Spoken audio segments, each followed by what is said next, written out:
Hello, how are you, Georgia? Hey, I'm good. How you doing? Awesome, amazing. And you? I'm not too bad either. That's so good. Thank you very much for agreeing to do this interview. Of course. Thank So you for this having is me.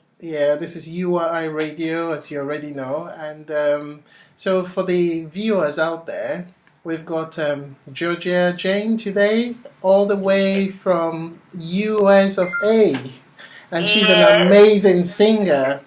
Instead of me talking about you, can you just tell us a brief, just give us a little bio about yourself, please? Sure. Little bio. So I am originally from France, Okay. and I moved to the United States in 2007, and I've been here since, living in California. Wow. And yeah, I moved originally for performing arts. That's what I was majoring in. Okay. So dance, music, and all the entertainment, arts. And then I ended up having an audition with an independent label here in Los Angeles, and this is why That's so I'm here good. now. That Yeah, is good. When was yeah. that? When did you get that? So I got in San Diego in 2007. I got to LA in 2013. Okay. Okay. So yeah, so what actually, got you into music? Why Oh did you boy. decide to become a musician? I did not decide, to be honest. I Okay. wanted to stay away from it as much as possible. I was a very pragmatic person. I was studying mathematics. I wanted to be a math teacher Ooh. because in my mind, I had a lot of people doing arts around me, and I know the struggle. And I was like very afraid of the lack of stability, of like how hard it would be, how up and down it would be. And then I was very family oriented. So in my head, growing up, even if I was doing music, I started doing music. I was 5.5 years old. So I've always Wow. been doing music. I was a classical pianist. I used Ooh. to play with a big orchestra with a bunch of strings and horn section and stuff like that. So I had a very, very heavy background in music, but I never wanted and I never intended to make it a career, Okay. just because I was very much afraid of the inconsistency in music. Okay. Um, but I tried many times to do something else. I tried to push it away. I tried to, get my focus I on guess it something didn't else. work, right? It didn't work. It really didn't work. And at one point, I was, well, if this is not happening, that means somehow it's meant to be. Yeah. So I decided to just embrace it and give it a shot and see if I could make it as an artist. And Okay. it's been 10 years, 10 years. and Wow, that's it's a been decade. 10 Wow. hard years. And how's that working out for you? It's not that, it's I think for me music is therapeutic. So to True. start with, I have no choice but to do music. It's like it's really something that is maybe hard to understand for somebody that doesn't have that drive. But for me, even if I wanted to stop, then I would not be able to do that, because it's almost like I'm suffocating if I'm not doing music. Okay. Does that make sense? Yeah, yeah, So yeah, definitely. so in that sense, I guess it's been good because it's a good outlet Okay. for emotion in life in general. True. Um, but I'm not gonna lie, LA is a very, very big city when it comes to entertainment. There's a lot of us here, and it's not that easy to be able to sustain yourself with music. You have to very like much put a lot of work, a lot of effort. You have to sacrifice so much. That's So actually, yeah, that's so true. And that's leading me to the next question, which is yeah, how are you dealing with your competitors? Because coming all the way from France to LA, you must have thought of it that, like you've said, there are other musicians or aspiring musicians out there. So, how did you manage to get over that? Sometimes the doubts and the fears are like barriers. How did you yeah. manage to get over that to say, regardless of the fact that there are a lot of competitors out there, you're still going to go ahead and you're going to do something good about it? Yeah, I think for me, the thing is, I see music a very specific way. So I'm aware that there is a lot of us trying to accomplish the same thing, but instead of seeing for the job, it is a competition, unfortunately. But for me, I see it as more like as a sharing, environment, because I'm super excited to be surrounded with different artists, because for me it's all about sharing. The problem That's is, true. job-wise, is not the same, because when you have audition and stuff like that, then you do want the job. True. Otherwise you don't come to the audition. But I never try to compete. I think that's the key for me. The only person I was really trying to challenge, and I was really trying to compete with, is myself. I've never tried to like compare my journey to somebody else's journey, if that makes sense, because I think we're all different, and our path is all different for a reason, and that would be like comparing apple and peaches, and it doesn't make any sense to me. That's so true. I like that. Yeah, so I think the hardest part, like you say, is the doubt, because it's at one point, when you struggle so much and when you spend so much years and you still cannot really sustain yourself fully, then you always have the doubt saying, am I good enough? Did I make the right choices? Is this for me? Did I knock on the right door? Did I put the right people around me? Like all those questions that start, like kind of like messing with you a little bit. And I think that for me, the key is, it's really important that when this happens, I need to kind of put myself in a bubble, and I need to really look inside and take a deep breath, and then really think like what it is that is drawing me towards music. Yeah. And when my answer is, well, music is you. Like, I am music. This is how I feel. This is why my shoulders say I am music. Is that what it says? Yeah, right here. It says Animusica, meaning Oh my I am God, music. that's so nice. Yeah. So I think Thanks for sharing that. Yeah, when I reach that conclusion, then it's like you kind of accept the fact that it's not going to be a flat line, and I think this is about the same with life. It's like, if you go steady but it's flat, then you don't get those high peak, like when it goes like this, up and down, yes, you're down, but when it goes high, then the feeling is completely different than if you go like this. That's true. So, and how do you learn? How do you learn if it never goes down? You can learn from it. Yeah. Yeah.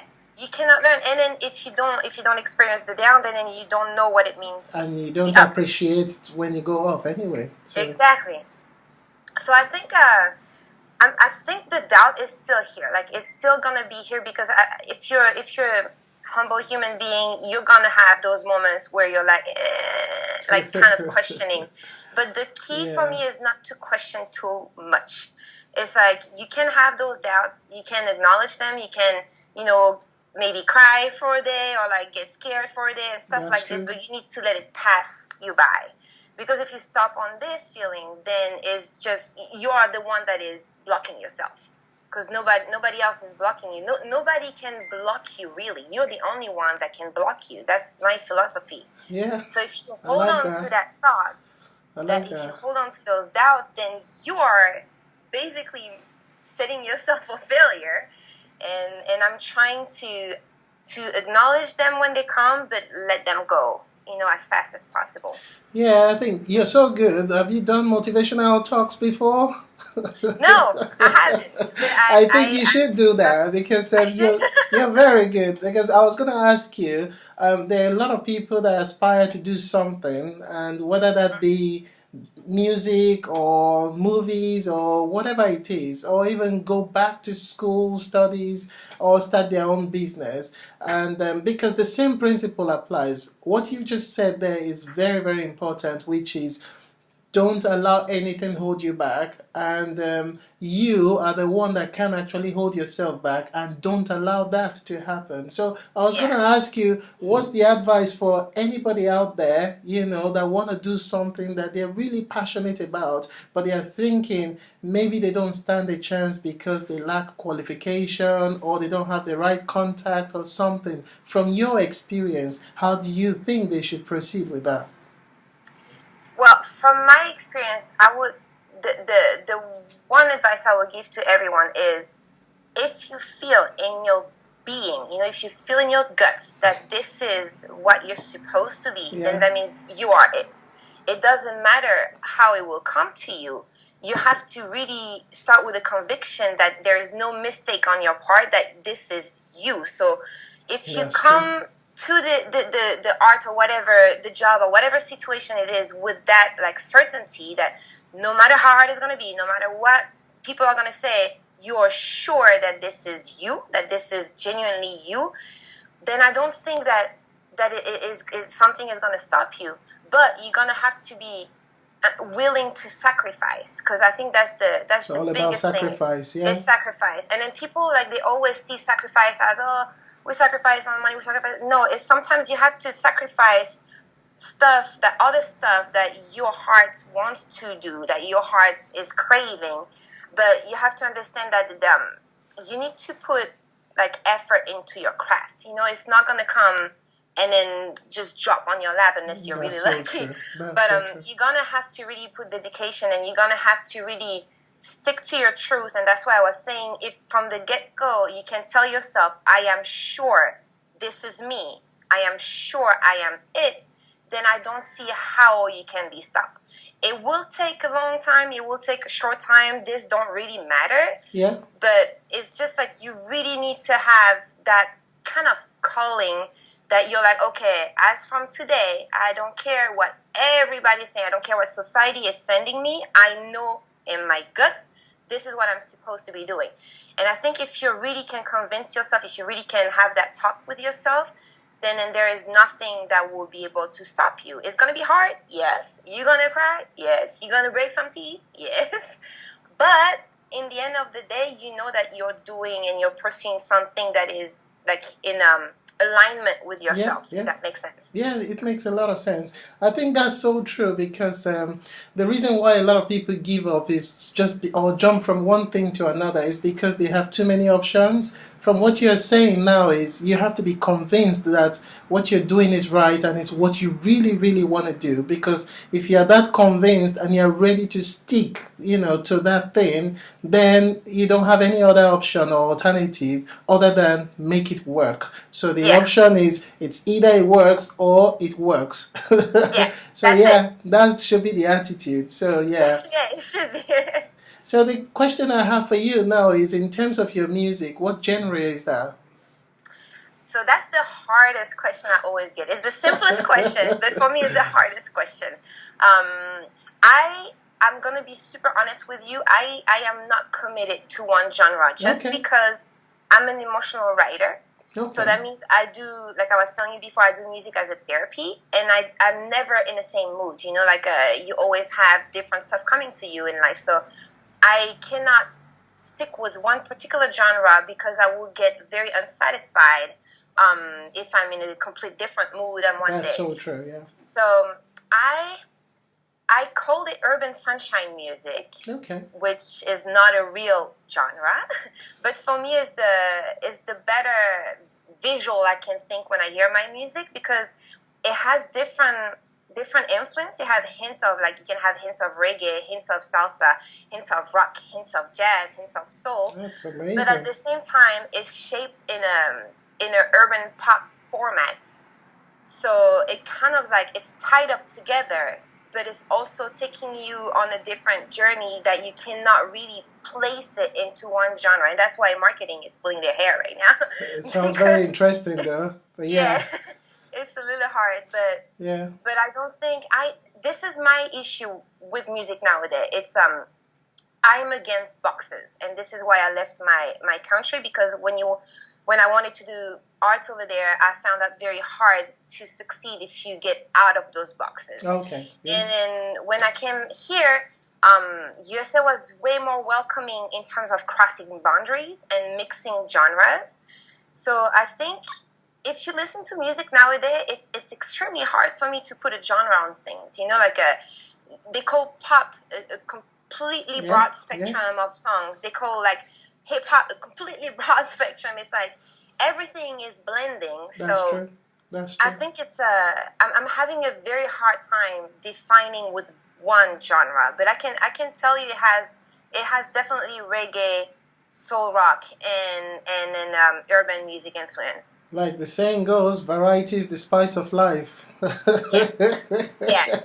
Yeah, I think it sounds so interesting, and you are a very, very excellent lady, I can tell. I'm sure the viewers as well would like to, listen to your kind of music. So Sure. if they want to do that, where can they get your music to, listen to or to download or to buy? Okay, so there is a bunch of different platforms. Right now, there is one single that is released on iTunes, and it's called Lifted. Lifted. And then Lifted, yeah. And the artwork is black with a gray smoke coming up. Okay. So it's very, very simple artwork. And then if not, there is a YouTube channel that is Georgia Jane Official. Okay. There is an Instagram that would be Georgia Jane Official as well. And there is a SoundCloud that would be Official Georgia Jane.